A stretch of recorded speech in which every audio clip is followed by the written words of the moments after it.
ஓம் சத்குரு சாய்நாதாய நமோ நமக. எனது முதன்மை பேராசான் மதிப்பிற்கினிய ஆதித்ய குருஜி ஐயா அவர்களுக்கு குரு வணக்கம். உலகம் முழுக்க பரவி இருக்கின்ற தமிழ் உறவுகள் அனைவருக்கும் மதுரை ஜோதிடர் சாய் செல்வத்தின் இனிய வணக்கங்கள். வாழ்க பல்லாண்டு. இன்னைக்கு நம்ம பார்க்க போற பதிவு, திருமணம் ஆணோ பெண்ணோ அவங்களுக்கு திருமணம் எந்தெந்த தசாபுத்திகளில் நடக்கும் அப்படிங்கிற விஷயத்தை தான் இதில் நம்ம பார்க்க போறோம்.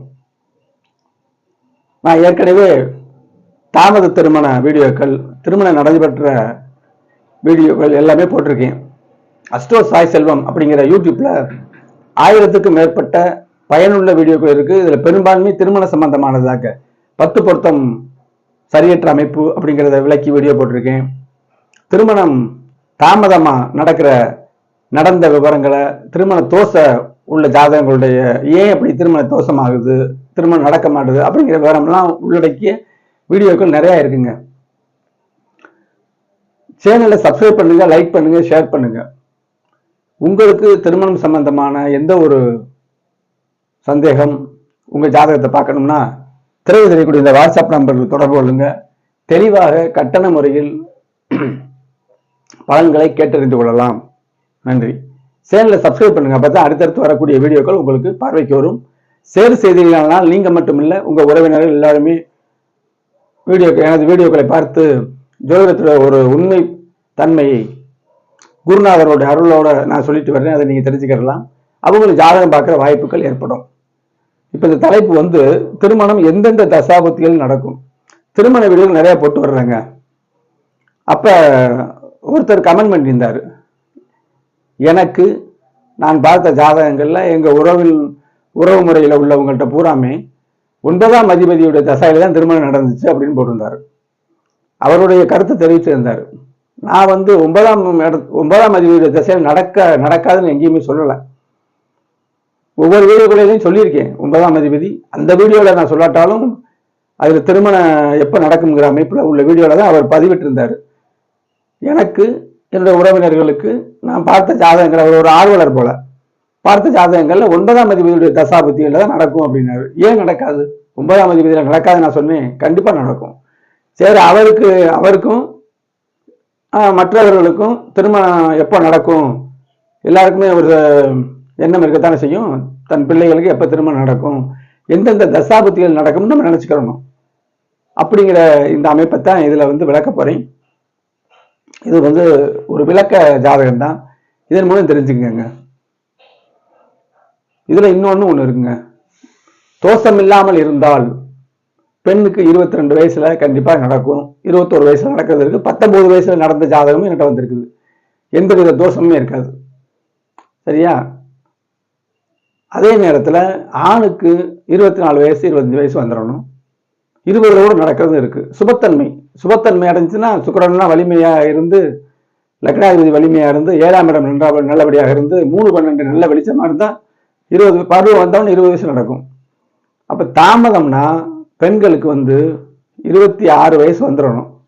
இந்த சனி செவ்வாய் 2ஆம் இடத்துல தொடர்பு, 7ஆம் இடத்துல தொடர்பு, ராகு சேர்ந்துக்கிட்டு இந்த மாதிரி நிலையில சுக்கிரன் பலவீனம், 5ஆம் இடம் கெட்டு போனது, குழந்தை பிறப்பு லேட் ஆகுங்கிற அமைப்புலையும் திருமணம் தாமதமாகும்.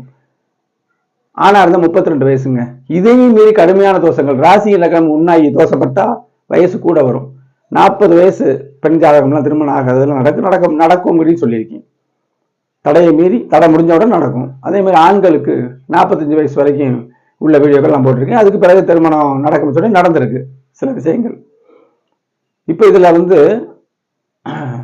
எல்லோரும் தெரிஞ்சுக்க எந்தெந்த தசாபுத்திகள்ல திருமணம் நடக்கும் அப்படின்னு பார்ப்போமுங்க. சுக்கிரதசை வந்தால் கண்டிப்பா நடக்குங்க. நான் சொல்றது வந்து லேட்டான திருமணம், சீக்கிரமே நடக்கிற திருமணம், அந்த அமைப்புக்கு வரல. அப்ப அந்த அமைப்புல இப்ப ஒரு தோஷமான அமைப்புல சுக்கிரதசை நடந்துடும், பாவத்துவமா இருந்தா. அப்ப அந்த பாவத்துவம் அடைந்த சுக்கிரதசை திருமணம் நடந்து மறுபடியும் 2ஆம் திருமணம் நடக்கும். அது வேற விஷயம். பொதுவா இதுல வந்து ஒரு சுபத்தன்மையோடவே நம்ம பேசுவோம். சுபத்தன்மையோடு இருக்கும் பொழுது எந்தெந்த தசாபுத்திகளில் குழப்ப வேணாம். சுபத்தன்மையோட தோஷமில்லாத அமைப்புல திருமணம் எந்தெந்த தசாபதி நடக்கும். கண்டிப்பா சுக்கிர தசையில் நடக்கும். ஆணோ பெண்ணோ எந்த லக்கணமா இருந்தாலும் சுக்கிர தசை தாம்பத்தியம் அதுக்கு உண்டான அமைப்புல உள்ள சுக்கிர திசையில் நடக்கும். சுக்கிரனுடைய தொடர்பு வந்து ராகு திசையில் நடக்கும். ராகு கண்டிப்பா நடத்தும். ராகு பாவத்துவமா இருந்துச்சுன்னா அது வேற. அப்ப சுபத்தன்மையோட என்னுடைய மதிப்புமிக்க குருநாதர் கிரக பாவக சுபத்துவ பாவத்துவ அமைப்புல தான் எல்லா வித ஜாதக பலனுமே நடக்குது. சார அமைப்புல எல்லாம் அது கிடையவே கிடையாது. சந்திரனுக்கு மட்டும் சாரம் பார்க்கணும், தசாபுத்திகளை கணிக்க. இப்ப தசாபுத்திகளை சொல்ல வர்றோம்ல, அப்ப சந்திரனுடைய சாரத்தை வச்சுதான் நம்ம அந்த ஜாதகத்துல தசாபுத்தி வரும், அதைத்தான் நம்ம பார்க்கணும். அடுத்து பாத்தீங்கன்னா சுபத்துவம் பெற்ற லக்னாதிபதி திசை நடக்கும். லக்னாதிபதி சுபத்துவமான அவர் நல்லா இருக்க போறாரு, பருவத்துக்கு தக்கன திருமணம் நடக்கும். 5ஆம் அதிபதி குழந்தை பிறக்க போகுது அப்படிங்கிற அமைப்பிலையும் திருமணம் நடக்கும். 7ஆம் அதிபதி வாழ்க்கை துணை வரப்போகுது, தாம்பத்தியம் நடக்க போகுது அப்படிங்கிற அமைப்புல 7ஆம் அதிபதியுடைய தசாபத்தியில் நடக்கும். 9ஆம் அதிபதி இங்கதான் முக்கியமா சொல்றேன். 9ஆம் இடம்னா பாக்கியம்ங்க.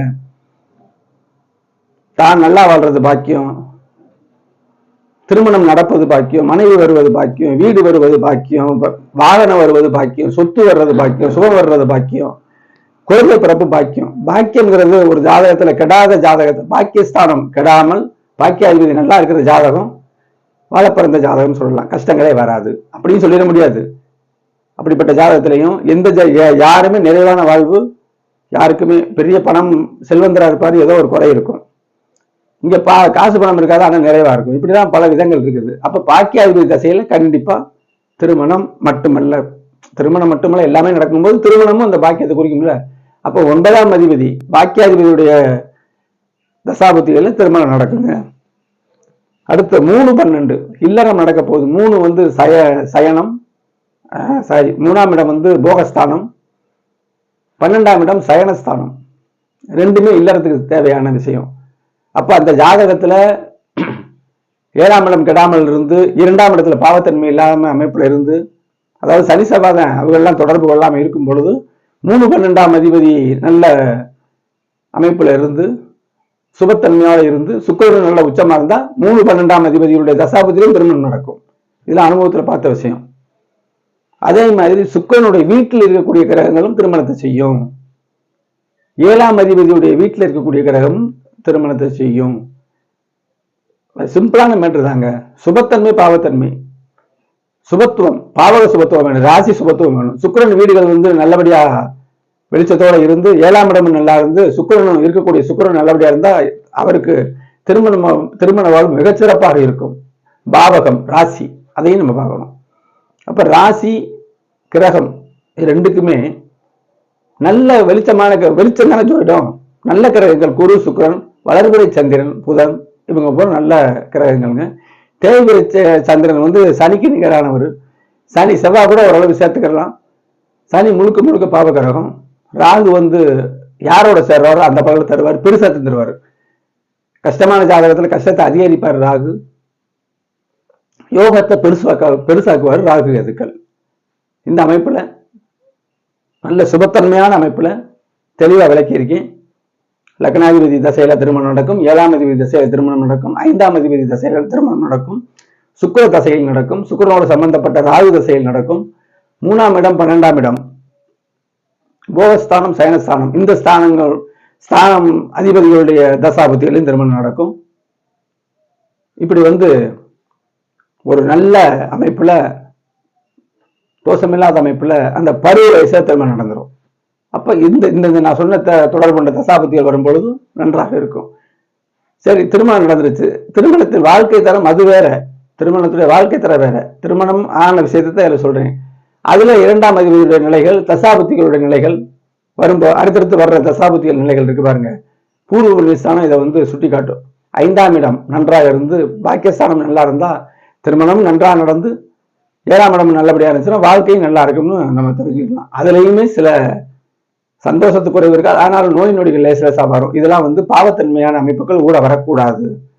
ஜோதிடம் வந்து ஒரு வார்த்தையில் எந்த பதிலும் இல்லை. எல்லா பலங்களும் நடக்கத்தான் செய்யும். எல்லாத்தையுமே ஏற்றுக்கிற மனப்பான்மை இருக்கும் பொழுது எல்லாமே சந்தோஷமாக தான் இருக்கும். அதனால இந்த வீடியோவில் வந்து திருமணம் எப்போது நடக்கும், என்னென்ன தசாபுத்திகளில் நடக்கும் அப்படிங்கிறத விளக்கமாக சொல்லியிருக்கேன். அடுத்த ஒரு பயனுள்ள வீடியோவில் சந்திப்போம். நன்றி, வணக்கம்.